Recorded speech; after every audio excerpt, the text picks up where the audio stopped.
आज जो है हम प्रेजेंट इंडेफिनिट टेंस के बारे में जो पढ़ रहे थे उसी में आगे हम नेगेटिव सेंटेंस पढ़ेंगे। कल जो बताया था उसमें हमारे एफर्मेटिव सेंटेंस थे, आज है नेगेटिव सेंटेंस।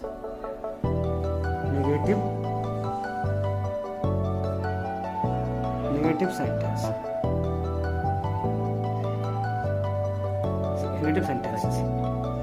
तो नेगेटिव सेंटेंसेस में हम जो है अभी टेंस हमारा कौन सा चल रहा है, प्रेजेंट इंडेफिनिट चल रहा है। प्रेजेंट इंडेफिनिट में ही हम जो है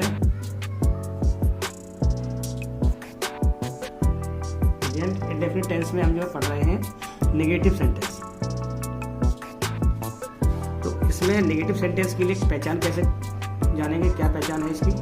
तो ये हिंदी वाक्यों के अंत में ता है, ती है आदि शब्द आते हैं और कार्य का न होना पाया जाए। अगर कार्य नहीं हो रहा है और सेंटेंस के लास्ट में ता है, ती है, ते है, तो वो सेंटेंस कहलाएगा हमारा प्रेजेंट इंडेफिनिट का नेगेटिव सेंटेंस। नेगेटिव में कार्य न होना पाया जाएगा। इसके लिए कहीं कहीं पे नहीं का शब्द आएगा, कहीं पे ना आएगा, कहीं पे जो है कार्य न होना पाया जाएगा। अब इसके जो है रूल क्या है, पहले इसका नियम जानेंगे। नियम या रूल इसको जो है हम जानेंगे। तो इसके लिए सबसे पहले हमारा जो नियम होता है कि सब्जेक्ट सबसे पहले आएगा, उसके बाद डू नॉट या does not, do not oblique does not, इनमें से किसी एक का ही हम प्रयोग करेंगे।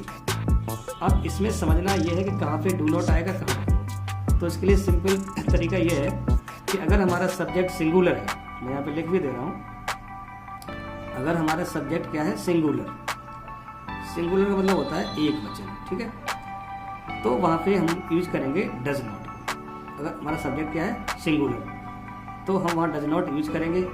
अगर हमारा सब्जेक्ट जो है, सब्जेक्ट क्या है, प्लूरल, प्लूरल का मतलब है बहुवचन, तो वहाँ पे हम डू नॉट का यूज करेंगे, ठीक है। तो इस तरह से रूल में आगे बढ़ता है कि subject plus do not, does not, इनमें से कोई एक। इसके अलावा वर्ब की फर्स्ट फॉर्म, इसका लिखेंगे यहाँ पे वर्ब की फर्स्ट फॉर्म का यूज करेंगे, ठीक है। प्लस ऑब्जेक्ट आ जाएगा, यहाँ पे आएगा ऑब्जेक्ट, और ऑब्जेक्ट के अलावा यहाँ पे प्लस अदर वर्ड हम इसलिए लिखते रहे क्योंकि कभी कभी कोई सेंटेंस इस टाइप का होता है जिसमें अन्य शब्द भी आ जाते हैं। इसके अलावा, किसके अलावा, सब्जेक्ट और वर्ब ऑब्जेक्ट के अलावा भी अगर कोई वर्ड आया हुआ है तो उसकी इंग्लिश हम सबसे लास्ट में लिखेंगे। अब इसके कुछ एग्जाम्पल करते हैं, उससे क्लियर हो जाएगा। सबसे पहले हम जो है एग्जाम्पल में लिखते हैं, यहाँ एग्जाम्पल हम इसके करेंगे तो और क्लियर हो जाएगा। समझना यह है कि नेगेटिव सेंटेंस के लिए हमको सब्जेक्ट प्लस डू नॉट या डज नॉट में से कोई एक, इसके अलावा वर्ब की फर्स्ट फॉर्म प्लस ऑब्जेक्ट और इसके बाद अदर वर्ड, इसका यूज करेंगे तो हमारा सेंटेंस प्रॉपर्ली सही बनेगा। हम इसका एग्जाम्पल करते हैं, जैसे वे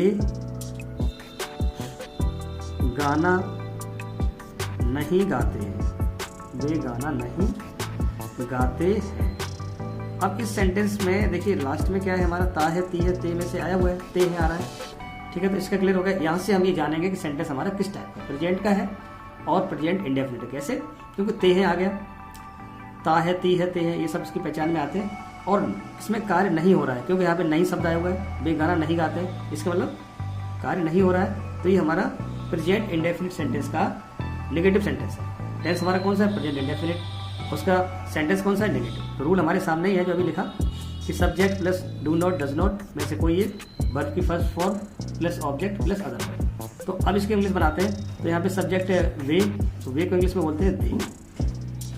अब हम ये जानेंगे दे क्या है। दे हमारा बहुवचन है, प्लूरल है। तो अगर सब्जेक्ट हमारा प्लूरल होता है, बहुवचन होता है, तो हम यहाँ यूज करेंगे do not, they do not. फिर वर्ब की फर्स्ट फॉर्म, वर्ब क्या है यहाँ पे, गाना, तो गाना की होगी सिंग, और गीत की क्या होती है, सॉन्ग, ए सॉन्ग यहाँ कर सकते हैं, SONG। इस तरह से हमारा बना सेंटेंस कि they do not sing a song, वे गाना नहीं गाते हैं। तो इस तरह से हमारा प्रॉपर सेंटेंस बन गया। इसमें इसका विशेष ध्यान रखना है, ये कई बार हम पहले बता चुके हैं आपको कि सेंटेंस का जो पहला जो लेटर होता है, अक्षर होता है, वो बड़ा होता है। और अगर सिंपल सेंटेंस है, ठीक है, नेगेटिव सेंटेंस है, इंपरेटिव है, तो उसके लास्ट में फुल स्टॉप लगाना भी बहुत जरूरी है, नहीं तो सेंटेंस का रहेगा हमारा अधूरा। तो जो ग्रामर रूल्स है उसका फॉलो करते हुए चलना है। और भी बहुत हम करेंगे, जैसे वह है, वह एक पत्र लिखती है, वह एक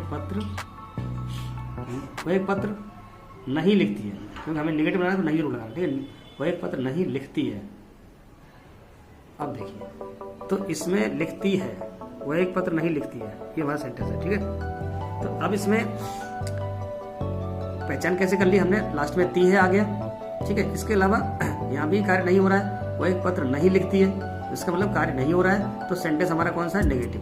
तो नेगेटिव सेंटेंस बनाने का जो रूल है, हम उसी के अनुसार इसको जो है चेंज करेंगे इंग्लिश में। तो हम सब्जेक्ट पहले इसमें लिखेंगे, वह का लिखती है, वह लड़की के लिए बात की गई है, स्त्रीलिंग के लिए है, तो यहाँ पे आएगा सी।